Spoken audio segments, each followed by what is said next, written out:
शुक्रिया। बहुत ही इस कार्यक्रम का बहुत ही शानदार निजामत कर रहे हमारे भाई जफर भाई, जनाब जफर भाई, और इस मदरसे को बहुत ही सुचारू ढंग से चला रहे हमारे आलिम साहब, यहाँ पर उपस्थित जनाब डॉक्टर समीर साहब और जनाब अब्दुल रहीम साहब, जो बहुत ही यहाँ के देखभाल और सारी व्यवस्थाएं संभवतः आपने अभी बताया हमको, और सभी लोग दहस पर और सामने बैठे हुए सभी इस मोहल्ले के सम्रांजन एवं मदरसे में पढ़ने वाले सभी प्यारे प्यारे बच्चों। एक जरूरी ऐलान है, जो लोग वहाँ बैठे हैं उनसे गुजारिश है यहाँ आके बैठ जाए। सबसे पहले तो मैं जो लोग यहाँ बैठ जाए, यहाँ बैठ जाए। सबसे पहले तो मैं आप सभी लोगों को आज 26 जनवरी जो कि गणतंत्र दिवस के रूप में हम मनाते हैं, आप सभी लोगों को बहुत बहुत मुबारकबाद देते हैं। आज क्योंकि आप यहाँ पर सभी हमारे जो बच्चे हैं और उनके अभिभावक हैं, आज ये क्योंकि राष्ट्रीय पर्व हमारा 15 अगस्त और 26 जनवरी। 15 अगस्त 1947 को हम आज़ाद हुए, अंग्रेजों की गुलामी से हमें आज़ादी मिली, लेकिन किसी भी व्यवस्था को चलाने के लिए कोई कानून होना चाहिए, कोई व्यवस्था होनी चाहिए। उसके लिए 2 वर्ष 11 माह और 18 दिन के अथक प्रयास के बाद हमें एक संविधान मिला, जो 26 जनवरी 1949 को पूर्ण हुआ, और 26 जनवरी आज के दिन 26 जनवरी 1950 को वो हम लोगों ने उसे अंगीकृत, अधिनियमित और अर्पित किया। भारत का संविधान, जो हमारे भारत संविधान की जो प्रस्तावना है, हम भारत के लोग भारत को एक संपूर्ण प्रभुत्व संपन्न पंथ निरपेक्ष समाजवादी लोकतंत्रात्मक गणराज्य, ये 5 शब्दों में पूरे संविधान की व्यवस्था है। ये 5 शब्द जो है, इन्हीं से हमारा संविधान जो है आगे बढ़ा है, ये प्रस्तावना है। और क्योंकि हमारे देश का संविधान, हमारे देश के प्रथम राष्ट्रपति स्वर्गीय राजेंद्र प्रसाद जी, जो इस संविधान सभा के अध्यक्ष थे, होल बॉडी के चेयरमैन, उस समय के प्रथम राष्ट्रपति रहे, और ड्राफ्टिंग कमेटी, जो संविधान निर्माता जिन्हें कहा जाता है, डॉक्टर भीमराव अम्बेडकर साहब, उन्होंने भी बहुत अथक प्रयास किया। पूरे दुनिया के संविधान को, पूरे दुनिया की कानून व्यवस्था को देखने के बाद उन्होंने अमेरिका से लेकर इंग्लैंड से लेकर फ्रांस, अमेरिका की अध्यक्षात्मक शासन प्रणाली, क्योंकि वहाँ प्रेसिडेंट रूल है, ब्रिटेन की संसदात्मक शासन प्रणाली, इसलिए वहाँ पे संसद सर्वोपरि है, और जगह जगह से, जर्मनी से लेकर जापान तक हर जगह घूमने के बाद उन्होंने एक ऐसा संविधान तैयार किया जिससे कि समस्त नागरिकों को जो फंडामेंटल राइट्स, जो मौलिक अधिकार हमें दिया गया संविधान में, अनुच्छेद 13, 14, 15, 16 से लेकर आगे तक, जो समता का, स्वतंत्रता का, धर्म का, शोषण के विरुद्ध तमाम जो हमें फंडामेंटल राइट्स इस कॉन्स्टिट्यूशन ने दिया है, और साथ ही साथ हिंदुस्तान में जो शक्ति पृथक्करण का सिद्धांत लागू हुआ,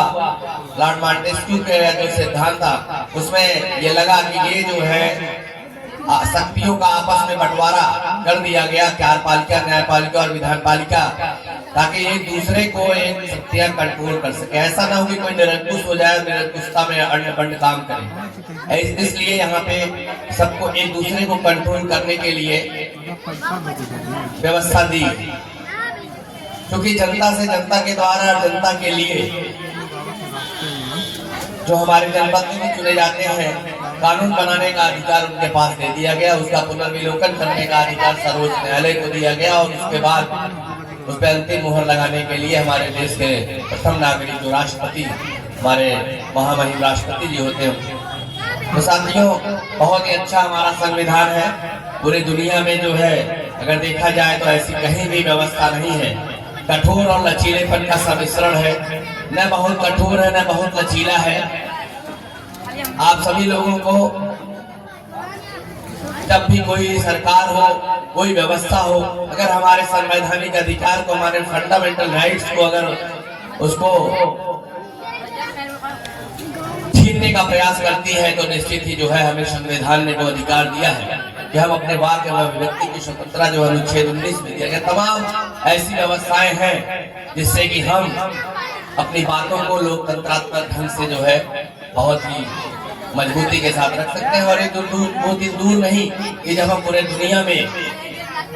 जो आज G7 G8 विकसित राष्ट्रों की श्रेणी में हम भी नहीं पहुंच पाए हैं, विकासशील राष्ट्रों की श्रेणी में हम अंतिम पंक्ति में खड़े हैं, आगे चलकर हम निश्चित ही जो है हिंदुस्तान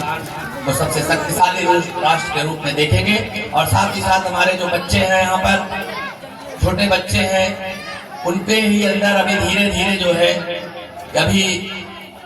बाल्यावस्था में है, आगे चलकर ही देश का भविष्य है। इसलिए हमारे बच्चों के अंदर जहाँ भी उनके अंदर नैतिक अधिकार, नैतिकता हमारी क्या है, हमारा नैतिक कर्तव्य क्या है, और साथ ही साथ राष्ट्रीयता की होना, राष्ट्रहित सर्वोपरि अगर हम मानकर चलते हैं कि राष्ट्रहित सर्वोपरि है, जब हमारा राष्ट्र मजबूत होगा तो निश्चित ही हम मजबूत होंगे। और अपनी मजबूती, अपने विकास के साथ अपने राष्ट्र के विकास के बारे में भी सोचना है। जब हम अपना अच्छे ढंग से कार्य करेंगे तो निश्चित ही राष्ट्र में उसका योगदान होगा और हिंदुस्तान दुनिया का सबसे शक्तिशाली सशक्त राष्ट्र बनकर उभरेगा, ये हमें पूर्ण विश्वास है। और मैं पुनः इस मदरसे के सभी शिक्षकों को, सभी आलिमों को, सभी हमारे जो प्यारे प्यारे बच्चे हैं, सभी अभिभावकों को अपनी तरफ से बहुत बहुत मुबारकबाद देता हूँ और गणतंत्रता दिवस की बहुत शुभकामना देते हुए, मुबारकबाद देते हुए अपनी वाणी को विराम देता हूँ। जय हिंद, जय भारत। बहुत ही अच्छे अंदाज में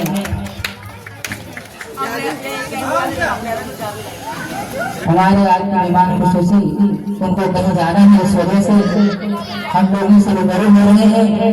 अल्लाह ताला इनको जज़ाए खैर दे, इन्होंने अपना वक्त निकाल के यहाँ पर आए ये अपना, और इनकी तरफ से बच्चों को और हम यहाँ की जो व्यवस्था में है लोग, जो हमारे अली साहब हैं, जो और भी सभी लोग, मैं आश्वस्त करना चाहता हूँ कि अगर हमारे लायक कभी भी, क्योंकि मैं जानता हूँ यहाँ पे रहा हूँ, भंडारी स्टेशन पे मैं रहा हूँ, यहाँ के अगर बच्चों को कभी अगर आपको लगे हमारे लायक कोई भी सेवा, कोई भी सहयोग, तो आप संकोच हमसे जो है संपर्क कर सकते हैं। तो हमारे बस में है, जरूर मैं करने का प्रयास करूँगा। शुक्रिया, धन्यवाद, बहुत बहुत शुक्रिया आपका। ये तो आपका बड़प्पन है सर जी, आप हमेशा खड़े रहते हैं हम लोगों के लिए। अल्लाह ताला आपको जज़ाए खैर दे। अब आइए नाते नबी सल्लल्लाहु अलैहि